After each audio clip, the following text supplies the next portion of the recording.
Allez. Franck Chaumet, qui est le vice-président du FML.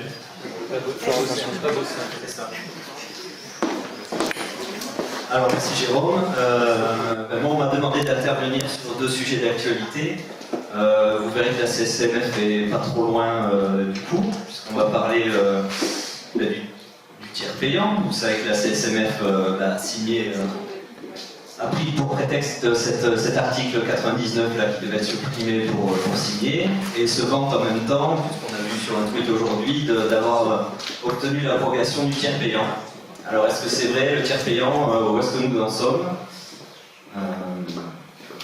Voilà, nous on a l'habitude de dire que le fameux proverbe qu'il n'y a que dans la tapette à souris que le fromage est gratuit. Donc c'est un peu la philosophie des syndicats, hein. C'est soit on signe parce que sinon il y aura une loi pour que ce soit pire, ou sinon c'est tax the money and run.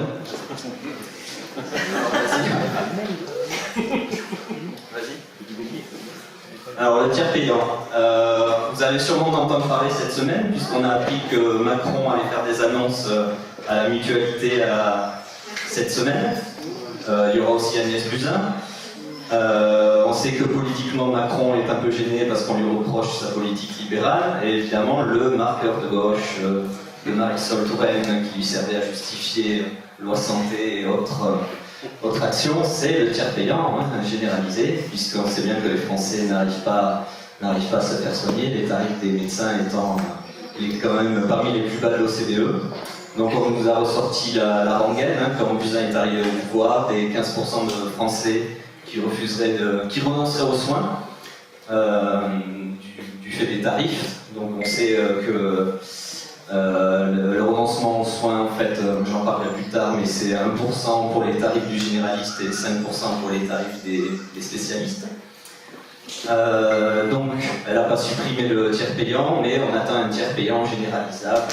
Ici, il est facile, sera fait, blablabla, courant mi-2019. Par étapes. Donc vous savez qu'il y a déjà des actes que vous devez faire obligatoirement, que vous faites pas selon votre habitude en tiers payant, hein, les grossesses par exemple, bon les SAMU ça tout le monde le fait, effectivement, et il n'y a que 28% des actes en tiers payant hors obligation légale qui sont réalisés, ce qui est quand même pas mal.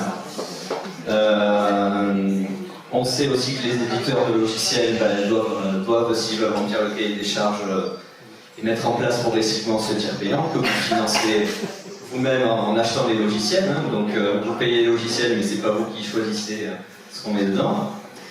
Les MSP qui sont toujours promptes, donc les maisons de santé pluridisciplinaires, à assouvir les volontés du gouvernement, se proposent de le faire, de fonctionner complètement en tiers payant. Sauf qu'on sait que les structures ne sont pas rentables, hein, ils sont obligés d'aller vers une course à l'acte pour multiplier les actes et permettre de se maintenir à flot. Il y a aussi effectivement le paiement à l'épisode de soins qui concerne plutôt la chirurgie qui va être mis en place. Mais pour le tiers payant, donc les extensions qui vont être définies, donc c'est les actes réalisés pendant la permanence des soins, donc les MSP j'en ai parlé, les jeunes et apparemment l'acte de dépistage du cancer du sein, et entre autres. Alors quelle nécessité? Est-ce que vraiment les Français renoncent? Donc, je vous ai mis les chiffres. Il faut savoir que c'est un coût le tiers payant, que les cabinets libéraux de généralistes et d'autres spécialités auraient du mal à soutenir. On est évidemment dans une volonté de com et dans une volonté politique. Hein. On sait que les dentistes se sont vus imposer effectivement le reste à charge d'euros avec des prothèses low cost qui mettent en danger leur structure. Ça va être le cas, il va y avoir des négociations aussi pour les audioprothésistes et les opticiens. Donc la réalité des tarifs c'est ça, hein. Vous savez que le C en 30 ans il a augmenté de 4,5%. Si on compare à l'augmentation du SMIC, on est à 22 € en euros constants. Et quand on regarde les études, effectivement, on voit que seulement 93% des 7% plutôt des Français n'ont pas vu leur nécessité de soins primaires satisfait, du fait des tarifs ou autres. Donc on est largement dans la com et on va en prendre plein la tête cette semaine. Vas-y, clique sur notre ami. Des effets spéciaux hollywoodiens. Ah ouais, ça marche pas. Même elle continue à se lire. Elle continue à se lire. Tu dois être déconnecté d'internet. Bon, c'est pas grave, normalement c'est un morphing où le visage de Marisol se transformait en Agnès Buzyn. On avait tweeté avec pas mal de succès. Donc nous on en est à l'UFMLS par rapport à ça. Donc le tiers payant pour nous c'est non. On décide si on le fait ou pas. Vas-y, clique dessus, tu l'as là. Patient. Clique dessus. Si, ça a marché. Il y a eu le lien YouTube. C'est pas. C'est ça. Ah, ça. Donc on veut maintenir notre indépendance, effectivement, et le moyen de faire pression sur le stylo du prescripteur, mais on sait bien que c'est tiers payant, puisque si tu prescris trop, c'est comme les radiologues, on te baissera tes tarifs.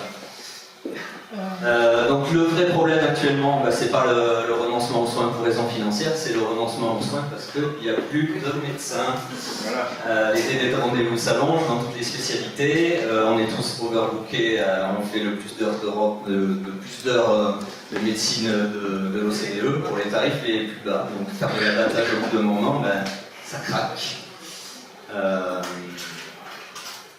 Bon, on l'aura pas. Donc le tiers payant, c'est toujours non, mais il va falloir se mobiliser effectivement parce que on a eu un répit, mais de courte durée. Voilà. C'est ça. Vas-y, Ross, laisse tomber ça la Ross. Alors, la Ross, c'est aussi un sujet d'actualité. Vous savez qu'en mai, on a vu une baisse en moyenne de 7% du forfait clinique. Fin juin, vous allez aussi avoir le forfait structure en baisse. Donc la Ross, ça représente 4 500 € en moyenne par médecin généraliste. On est loin d'un 13e mois, parce que là on est sur du brut. Qui a mis la Ross en place? Je le sais bien, c'est la CSMF.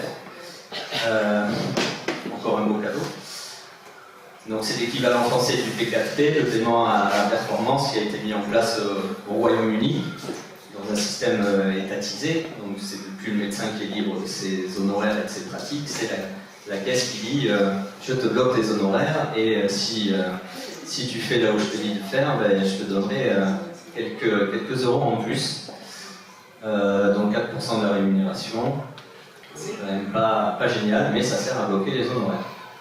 Et si encore ça marchait pour le patient, c'est un dispositif inéquitable. Effectivement, il y a des études qui prouvent que les médecins qui sont soumis à ce type de paiement ont tendance à sélectionner les patients qui leur apportent le plus de primes. Donc ça transforme le médecin en chasseur de primes. Ce qui fait qu'il y a des associations de patients au Royaume-Uni qui se sont plaints et qui ont demandé aux médecins de se consacrer à leur boulot et à tous les patients et pas forcément les diabétiques de type 2 qu'il faut suivre tous les 3 mois. Pour la santé publique, ça ne marche pas non plus. Alors, on ne voit pas très bien le lien, mais il y a une étude du Lancet qui montre que sur la mortalité, ça ne change rien. Donc c'est inefficace pour le patient, pour le médecin ça bloque les honoraires, et pour la santé publique ça sert à rien. Mais quand même, les syndicats veulent le garder, ça justifie leur signature, ils vous disent les objectifs sont trop durs à atteindre, alors la Sécu va les baisser, on sait que l'année prochaine ils vont supprimer les objectifs difficiles à atteindre, ce qui prouve que l'intérêt de santé publique il s'en fiche un peu, ça sert juste à justifier la signature conventionnelle. Et on attend les indicateurs négatifs, ce qu'ont eu un peu les radiologues finalement. Oui, alors le study n'est plus d'actualité puisqu'on sait que l'année prochaine, a priori, il conserve le correctif multiplicateur. Parce qu'il ne faudrait pas trop que ça baisse, on ne sait jamais, ça pourrait lever la profession. Et donc le forfait structure, ben, vous allez scruter ça, ça va arriver à la fin du mois, mais on annonce aussi une baisse qu'on a calculée, parce qu'on a eu un article du généraliste qui en parlait, c'est à peu près une centaine d'euros par médecin, multiplié par 40 000 généralistes, donc on est sur 30 millions d'euros économisés par la Sécu, qu'ils ont injectés dans les maisons de santé pluridisciplinaires à hauteur de 18 millions. Donc la baisse de la ROSP, en fait, avec une enveloppe fermée, sert à flécher le patient vers les maisons de santé qui appliquent le tiers payant, le paiement et l'épisode de soins, etc. Voilà, pourtant, ils ont l'air contents, hein, ici, sur la photo. Donc, ce que propose l'UFML, c'est évidemment la suppression de la ROSP. Mais pour la supprimer, il faut déjà montrer qu'elle est inefficace sans la montrer, mais en plus que les dés sont pipés. Donc on a réalisé une lettre type, c'est Renaud Miller qui l'a réalisé, qui est disponible donc, sur l'adresse que vous avez en bas. Vas-y, passe la diapo, comme ça on va avoir la lettre. Donc on vous invite à regarder soit en ligne, soit sur les papiers que vous recevez de la Sécu, les objectifs que vous êtes censés avoir atteints, et à interroger la caisse un par un, puisqu'on sait que par exemple sur des surveillances d'INR, il y a des cotations différentes par certains labos que la Sécu n'a pas pris en compte, donc les dés sont complètement bipés. Donc on a commencé, nous, à envoyer des lettres à la Sécu, hein. Ils ont 2 mois pour nous fournir les noms des patients et les chiffres, sinon on les menace d'aller au TAS. Moi j'ai eu un appel il y a une dizaine de jours d'une dame déléguée de l'assurance maladie qui me proposait de venir à mon cabinet pour m'expliquer effectivement les différents objectifs à atteindre. Elle avait cru que je n'avais pas compris, que j'avais besoin d'informations et savoir si je maintenais ma réclamation. Donc on sait que ça les emmerde, donc j'ai évidemment refusé et je lui ai dit que je maintenais. Donc elle a dit qu'elle allait saisir le médecin conseil puisque c'est le seul habilité à avoir accès au nom des patients. Donc on vous encourage vivement à faire la même chose et si au bout de 2 mois vous n'avez pas de réponse, à saisir le TAS. Donc action à suivre sur notre page Facebook ou sur le site. Voilà. Question? Juste une question pour un béotien. Là, c'est pour les normes cliniques et pour les médecins généralistes, non? Oui. Le biosimilaire, là, que je dis. Oui. Je n'ai pas tout lu, j'avais juste vu ça comme ça. Oui. Le biosimilaire, Ouais. c'est l'équivalent de l'insuline, l'argine qui remplace le Lantus qui coûte plus cher. Donc en gros, c'est prescrire du générique pour faire des économies à Madame Laguesse. C'est l'érythropoïétine aussi? Pardon? L'érythropoïétine aussi? Non. Il y a des... Ah, vous l'avez l'érythropoïétine. Érythropoïétine. C'est pas encore, mais on peut leur demander. Hein. Au Royaume-Uni, ils avaient plus de 100 indicateurs. Et là, maintenant, des années après, ils demandent la suppression. Ils avaient parlé de la même chose pour les spécialistes depuis le début, que ce soit du P4P et de ça, on n'a rien vu venir sur RAN. Hein. Alors, Il y a des cardio, notamment. les cardio, nous, on parle parce qu'on connaît bien le syndicat des rhumatos, et en fait, c'est une sorte de promesse du syndicat de négocier des ROS comme si c'était une carotte intéressante. Nous, on préfère en 1000 fois avoir des actes réévalués à leur vraie valeur de pratique, plutôt que de rentrer dans le système qui crée. On n'a pas besoin de forfait, on a besoin d'avoir des actes honorés. C'est juste. En fait, très simplement, ce qu'il faut comprendre, c'est que le ROSP, il est quand même construit sur un modèle mathématique. Et ce modèle mathématique, c'est le fait qu'un indicateur, le propre d'un indicateur, c'est de se complexifier. Parce que pour que l'indicateur soit valable, il ne faut pas qu'il soit atteint par 80% d'une population, et il ne faut pas qu'il soit aussi non atteint, c'est-à-dire qu'il n'y ait que 20% de la population qui l'atteigne. Donc, il est fait de telle façon à ce qu'il y ait une cible qui représente à peu près 60% d'une population, et ça, c'est un indicateur qui est valable. Avec le temps, il est évident que de plus en plus de gens atteignent l'indicateur, et donc l'indicateur devient non valable. Donc, le propre de l'indicateur, et c'est le travail de l'autorité de santé, c'est de se complexifier. Et donc, on en arrive à tous les problèmes de chronophagie, etc., on va passer plus que du temps à remplir des indicateurs, etc., et moins de temps pour le soin. Et là, on voit clairement avec ce qui s'est passé cette semaine, c'est qu'on a perverti complètement un système qui était déjà extrêmement pervers, puisque les syndicats, devant la baisse, qui est quand même une invention de la caisse de l'assurance maladie, la baisse des tarifs de la ROS, nous disent ah ben on va baisser, on va faciliter l'atteinte des indicateurs pour que les médecins ne perdent pas d'argent. Donc on sort même du modèle mathématique. Ce truc-là ne veut rien dire. Ne veut rien dire. Il est nul et non avenu. Il faut en sortir. Ça sert à dire à Marisol, les médecins ils gagnent 31 Voilà. € par consulte parce qu'il y a la ROS et les congés. Il faut sortir de ce système-là. Il ne faut pas y rentrer. Nous, on demande aux gens de sortir de la ROS. C'est facile. C'est un piège. Il suffit de ne pas cocher les trois, on te demande de cocher. Ah, mais Quel tu quand touches- même des c'est pas mal.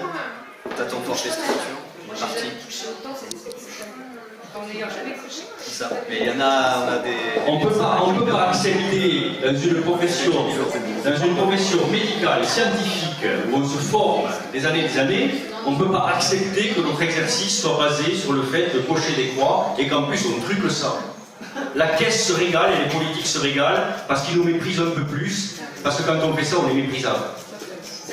Donc il faut avoir une haute idée à la fois de sa profession et de soi-même, et donc ne rentrons pas dans des systèmes qui sont construits pour qu'on nous méprise.